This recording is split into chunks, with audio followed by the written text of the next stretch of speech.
दोस्तों, कन्याओं को ऐसा खाना कभी मत खिलाना। माता शेरा वाली हो जाती है नाराज, व्रत पूरा नहीं माना जाता। साथ ही जानिए नवरात्रि में जौ क्यों सूख जाते हैं, क्यों आपके जौ में हरियाली नहीं आती है। आखिर ये क्या संकेत देता है। नवरात्रि में जो अखंड ज्योति जलती है उसकी बाती का हम क्या करें। साथ ही साथ ये भी जानिए कि नवरात्रि में जो कलश के नीचे चावल रखे जाते हैं और उसके ऊपर नारियल रखा जाता है, उसका हम क्या करें और बचे हुए तेल का क्या करें।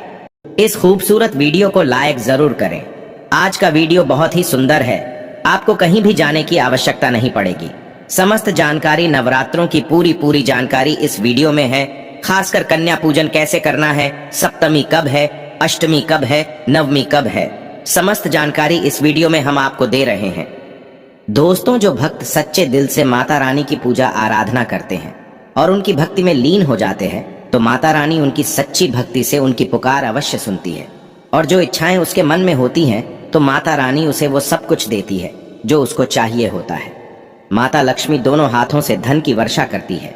माँ दुर्गा उसी पर अपनी कृपा दृष्टि बनाती है जो नवरात्रों में खास तौर पर माता की सेवा में लग जाता है।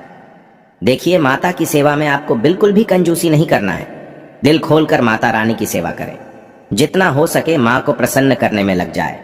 साल भर के इस त्योहार में माता धरती पर आती है और उसी पर कृपा दृष्टि बनाती है। जो माता को सच्चे हृदय से प्रसन्न करता है उसे रंग से राजा बनाकर ही जाती है। फिर चाहे वो राजा हो या भिखारी, माँ की नजरों में वो सबसे बड़ा है जिसकी भक्ति में प्रेम, आस्था और माँ के प्रति सच्ची लगन हो। इसीलिए माँ की भक्ति में आनाकानी ना करें। दोस्तों, एक बार सच्चे हृदय से कमेंट बॉक्स में लिखे जय माता दी और हमारे चैनल सब्सक्राइब करके बेल आइकॉन जरूर दबाएगा और कमेंट बॉक्स में अपनी राशि भी डाल दीजिएगा। यदि आपकी राशि के अनुसार हमारे पास कोई उपाय होगा तो वह आकर हम आपके कमेंट में बता देंगे। दोस्तों, सबसे पहली बात, नवरात्रि में हम एक माटी के प्याले में जौ भरते हैं ताकि हमारे घर में सुख शांति बनी रहे और माता प्रसन्न हो जाए। जौ जब हरे भरे होते हैं तो घर में हरियाली आती है और सुख समृद्धि की प्राप्ति होती है। जब जौ हरे भरे होते हैं तो समस्त देवी देवता खुशियां मनाते हैं और घर की उन्नति के लिए कामनाएं करते हैं, आशीर्वाद देते हैं। हरे भरे जौ में साक्षात माता रानी अपने 9 स्वरूपों के साथ खेलती हैं और घर में सुखों की बारिश होती है तथा धन की बारिश होती है। और जिस घर में जौ के अंदर से हरियाली नहीं आती है तो उस घर में पहले ही पता चल जाता है कि अब आपके घर में गरीबी आने वाली है तथा परेशानियां आने वाली है, क्योंकि आपने पूजा पाठ में कोई ऐसी गलती कर दी होगी जिसके कारण जौ में हरियाली नहीं आ पाई। देखिए, आपको बता दे, हैरानी वाली बात तो है, बिना पानी के माटी में जौ डालते ही उग जाते हैं, वो भी बिना देखभाल करें। हरियाली उसमें निकल आती है, लेकिन जब हम कलश स्थापना करते हैं और जौ बोते हैं तो ये बहुत ही सोचने समझने वाली बात है कि आपकी देख रेख में और जबकि आपने पानी बराबर डाला, परिवार ने अच्छे से देखा, फिर भी ऐसा होने के बाद जब उसमें जौ ना निकले तथा हरियाली ना उगे तो समझ लें साक्षात माता रानी आपसे नाराज है, क्रोधित हो चुकी है। माता रानी अपनी संतान को सदैव माफ कर देती है। आप सच्चे हृदय से माता रानी से माफी मांग ले। माता करुणामयी है और अपने भक्तों को, अपने बेटों को, अपने लाल को वह सदैव माफ करती है। जौ में कम हरियाली आना मतलब घर में धीरे धीरे खुशियों का वास होगा और ज्यादा हरियाली आने पर धन की वर्षा होगी। तेजी से व्यापार दिन दुगनी रात चौगुनी बढ़ेगा। कई लोग जौ में डेली पानी डालते हैं, जो कि इसमें पानी नहीं डाला जाता बल्कि पानी का छींटा मारा जाता है। इसीलिए जौ सड़ जाते हैं, खराब हो जाते हैं। ऐसा ना करें और इसी कारण हरियाली नहीं आती है। ज्यादा पानी डालने से ये खराब हो जाते हैं। दोस्तों, जौ जब आपके घर में हरे भरे हो जाए तब इसमें चांदी का सिक्का या 1 रुपया का सिक्का जरूर डालें। सिक्का डालने से माता रानी प्रसन्न होती है और आपके घर में धन का आगमन होना शुरू हो जाता है। दोस्तों, नवरात्रि समाप्त होने के बाद हरे भरे जौ का क्या करें। पहली बात तो यह है कि इसमें जो आपने 1 रुपया का सिक्का डाला है उसे आप अपने धन रखने के स्थान पर रख लें।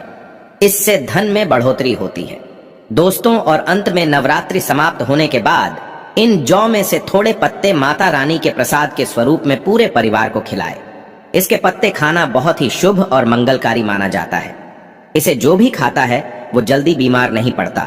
और बाकी आप इन जौ को गंगा में विसर्जित कर दे या नदी की धारा में छोड़ दे। इससे आपका व्रत संपूर्ण और सफल हो जाएगा। दोस्तों, कई लोग अपने घर में अखंड जोत जलाते हैं और जो बाती होती है तथा तेल बाती उसे कई लोग इधर उधर फेंक देते हैं या अपने घर में संभाल कर रख लेते हैं या फिर पानी में डाल देते हैं, जो कि इससे आपको कोई फायदा नहीं होता। जो अखंड ज्योति होती है उसे आप मामूली ना समझे। ये बुझने के बाद भी जागृत अवस्था में होती है। इसमें साक्षात माता दुर्गा का वास होता है। ये चैतन्य अवस्था में होती है, जागृत होती है। दोस्तों, नवरात्रि समाप्त होने के बाद इसके बचे हुए तेल को आप बच्चों की मालिश करने के लिए रखें और आप भी इससे मालिश करें। इससे आपकी सभी बीमारी दूर हो जाएगी और आपके ऊपर सकारात्मकता का संचार होगा। और साथ ही साथ जो अखंड ज्योति की बाती होती है उसे आप अपने बाजू में बांध लें। ऐसा करने से आपको धनी होने से कोई नहीं रोक सकता। बच्चे बड़े सभी बांध सकते हैं। इसको बड़ा करने के लिए इसमें आप कलावा बांध सकते हैं। दोस्तों, नवरात्रि में जब कलश स्थापना की जाती है तो कलश के नीचे चावल जरूर रखे जाते हैं और कलश के ऊपर एक नारियल भी जरूर रखा जाता है। ऐसे में हम इन दोनों चीजों का क्या करें, आइए जानते हैं। सबसे पहली बात, कलश के ऊपर जो नारियल होता है उसे आप कन्या पूजन में तोड़कर कन्याओं को बांट दें और आप भी माता रानी के प्रसाद के स्वरूप में खा लें। आप चाहे तो नारियल साबुत ही गंगा में विसर्जित कर दें। दोस्तों, और जो कलश के नीचे चावल रखे जाते हैं उसे आप थोड़ी हल्दी में पीला करके एक लाल कपड़े में बांधकर अपने धन रखने के स्थान पर रख लें या अपने पर्स में रख सकते हैं। इससे तेजी से धन बढ़ता है, माता लक्ष्मी की कृपा प्राप्त होती है और बाकी चावलों को आप पक्षियों को डाल दें या गंगा में विसर्जित कर दें और जो कलश और जौ होते हैं उसे आप गंगा में विसर्जित कर दें। ऐसा करने से नवरात्रि का संपूर्ण फल प्राप्त होता है और व्रत रखने का फल शीघ्र ही मिलता है। दोस्तों, और भूल कर भी ये गलती कभी मत करना। गंगा में कचरा आदि धूप बत्ती के डिब्बे, माचिस की डिब्बे भूल कर भी मत डालना। सड़े गले फूल गंगा में नहीं डालना चाहिए। इससे उल्टा व्यक्ति नरक में चला जाता है और परिवार में गरीबी का वास हो जाता है। गंगा मैया क्रोधित हो जाती है और श्राप देती है। इसीलिए ऐसा घोर पाप कभी मत करना। इसके पीछे एक कथा है। जब गंगा मैया भगवान शिव से शिकायत लेकर पहुंची तब भगवान शिव कहते हैं, जो मनुष्य गंगा को मैला करेगा वह कभी पवित्र नहीं कहलाएगा। वह हमेशा नरक में भटकता रहेगा, उसे मोक्ष प्राप्त नहीं होगा।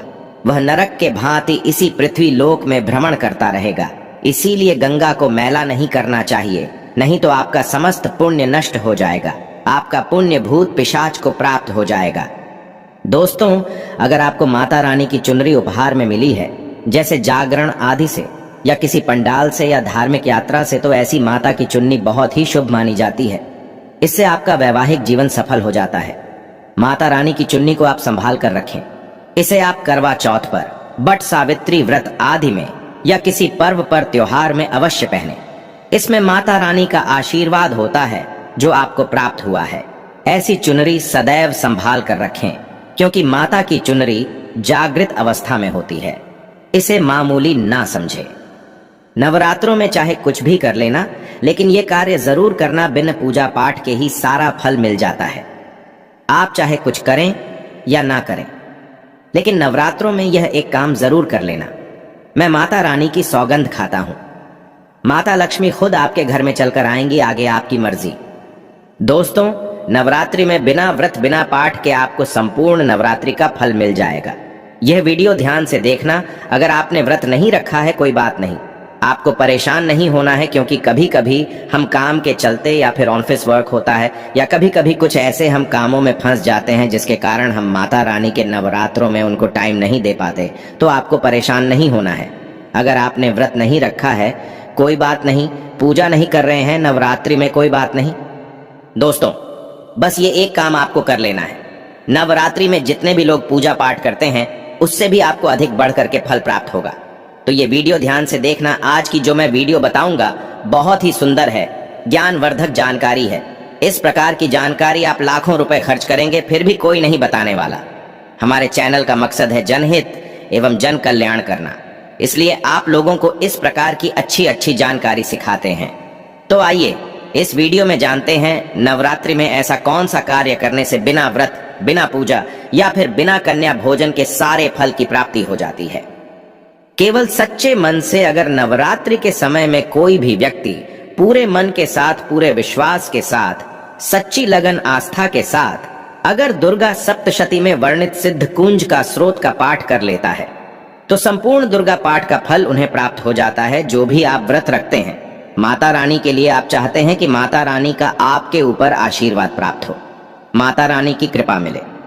आपकी कोई अधूरी मनोकामना है, वो चाहते हैं आपकी अधूरी मनोकामना पूर्ण हो जाए। सरकारी नौकरी हेतु पितृदोष, राहु दोष, मंगल दोष, कर्ज दोष, शनि दोष, कर्ज का दोष, गरीबों का दोष मात्र पल भर में दूर होगा। तो अगर आपने नवरात्रि का व्रत रखा है तो वो सारे फल अगर आप चाहते हैं और उसका 1000 गुना फल प्राप्त हो जाए तो नवरात्रि के समय में दुर्गा सप्तशती का पाठ जरूर करना। और जो लोग नवरात्रि का व्रत नहीं रखे हैं, किसी कारणवश उन्हें टाइम नहीं मिल पाया है, ऐसे व्यक्ति दुर्गा सप्तशती में वर्णित सिद्ध कुंज का स्रोत का पाठ जरूर करना। पूर्ण रूप से आपको नव दुर्गा माता का पूजा पाठ करने से, नव दुर्गा के 9 दिन व्रत करने से, कन्या भोजन कराने से जो फल प्राप्त होता है। दोस्तों, केवल इस पाठ को सच्चे मन से अगर एक दिन अगर आप जो है नवरात्रि के दिन एक दिन बस केवल आप जो है बैठ करके जप लेते हैं तो पूर्ण रूप से आपको फल प्राप्त हो जाता है। मैं आप लोगों को बताना चाहूंगा, जो लोग सामर्थ्यवान हैं ऐसे लोगों को कन्या पूजन भी जरूर करना चाहिए। मैं कल की भी वीडियो में बताया हूं। अब कन्या पूजन का बेनिफिट क्या है तो माता रानी स्कंद पुराण में भी लिखा है और कई सारे हमारे जो है देवी पुराण में भी इसका वर्णन मिलता है। माता रानी जितना पूजा पाठ से प्रसन्न होती है उतना ज्यादा कन्या भोजन कराने से हो जाती है, क्योंकि कन्याओं को देवी का स्वरूप माना जाता है। और जो कन्या होती है नवरात्रि के समय में यह साक्षात नव दुर्गा का स्वरूप हो जाती है।